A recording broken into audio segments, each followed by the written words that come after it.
all you viewers to be named later, how we doing today? I know, we're going down the usually little gaming rabbit hole, but today is kind of a tongue-in-cheek video, alright? Like I've said before, I have been out of the Games Workshop tabletop wargaming miniature habit for over 20 years. I've recently gotten back into it. There was just something about the models, got a bug. I went, I gotta get back into painting. Painting has always been one of my favorite parts of this hobby. You have an artistic license to do whatever you need to do. It's the easiest way I can put it. If you want a pink Space Marine chapter, you can make a pink Space Marine chapter. If you want purple orcs, make purple orcs. The endless possibilities of what you can do are up to your mind. But this is the tongue-in-cheek part. These are some things I've learned since I've gotten back into the hobby. Things are drastically more expensive now than they were way back when. Now, granted, the sculpts are better, the details are better, the paints are better, everything is better. But there's that sticker shock of getting back in. When you have nothing, well, you need paintbrushes. Those get spendy. You need specialized tools if you want to get better bases. You need tweezers, you need super glue, you need white glue, you need sand, you need flock, you need gravel, you need all kinds of things. Primer, sealer. It's that initial sticker shock of getting back into it is going to kill you. It really, truly is. There's no way around it. You're going to have to do it if you want to do painted miniatures. Now, I'm not talking Rembrandts and Picassos on your miniatures, but something that you can look at on the tabletop and go, I'm proud of what I put down. Now, if you're like me, I just recently finished a miniature, my first one in 20 years. I'm proud of the new steps that I took.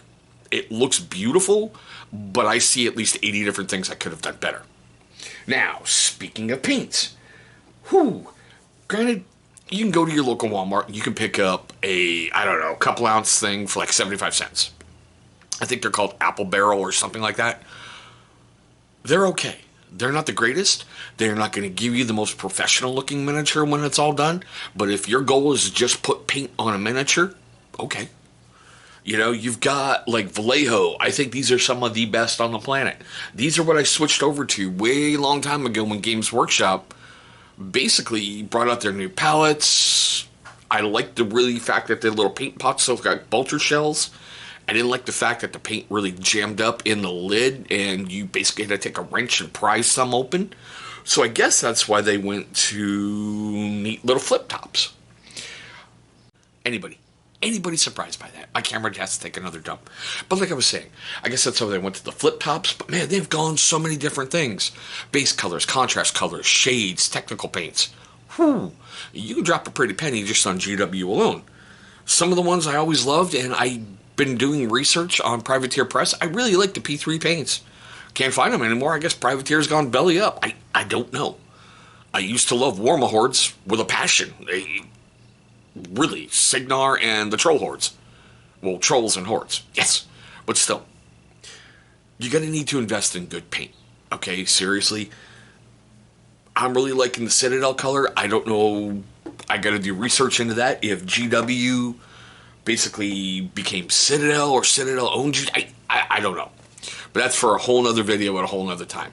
Invest in good paints. You will seriously see a difference. It will make blending. It will make just layering. It will make dry brushing if you do that. It's so much different.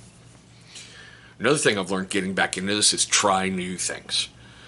My biggest skills way long ago were washes and dry brushing. Seriously. That's all I could do. I don't know why. I never tried layering. I never tried really mixing stuff. I never tried a whole bunch. I think I did use water to mix in at certain points to help things get a little easier, but that was my biggest thing. Now I'm using, mediums and other stuff, and I'm really impressed with what I'm able to do. Now, granted, I got to see if it can carry forward, because when you're working on a character model, you're going to put a lot more effort into it than you are a rank and file. I know a lot of people, and I did it, you block paint your rank and file guys. Base coat, shades, shoulder pads, the Aquila across the front, bolt guns. You just keep working right down the side. Other thing I've learned, while these box sets are fun, they're a lot of fun, pay attention to the instructions. And I'm going to show you why here in just a second. Okay? So, I guess they're called Reavers in every other chapter, except the Space Wolves were the Hounds of Mordecai or whatever. But these little wonderful dudes, they basically come with modified bolt pistols and, you know, the grapnel guns and everything else, and their armor is vastly different than the other Space Marines in there. Well, I put a bolt gun on that guy by mistake. I found out after everything was glued through, and I'm like, oh, I'm an idiot. So now I gotta tell everyone, yeah, it's his modified bolt pistol. Sorry, my screw up, my this, my that. But pay attention to the instructions. As you guys may remember, my Bjorn the Fell-Handed video, and this should come out well after that video. I made a mistake on him too, because I was looking at when they do their instructions, they have them basically color coded, and I was looking at 2 colors, and I shouldn't glue miniatures when Chris has had adult beverages, so I glued a heavy bolter to a side of a heavy flamer that Bjorn can't carry. But yeah, so always pay attention to the instructions. If you feel like you're in a rush, step back, take a moment, take a pause, and come back at it later. You're going to super glue yourself to your miniature. You're going to. There's no way around it. I've barely gotten through any of these that I've put together so far without going, God, mother. You're going to do it, okay? Hopefully it's not going to be too bad, and it's not really going to distort the miniature, because super glue basically melts the plastic together, and when it dries, you've got that hardened bond, and that's what holds everything together. So you're going to do it. No matter what you do, you're going to do it. It's at 35. It's at 35. I'm going to try the swapping cords. No, I already did the swapping cords. Oh. Sorry, kids. You know, but still, if you know my channel.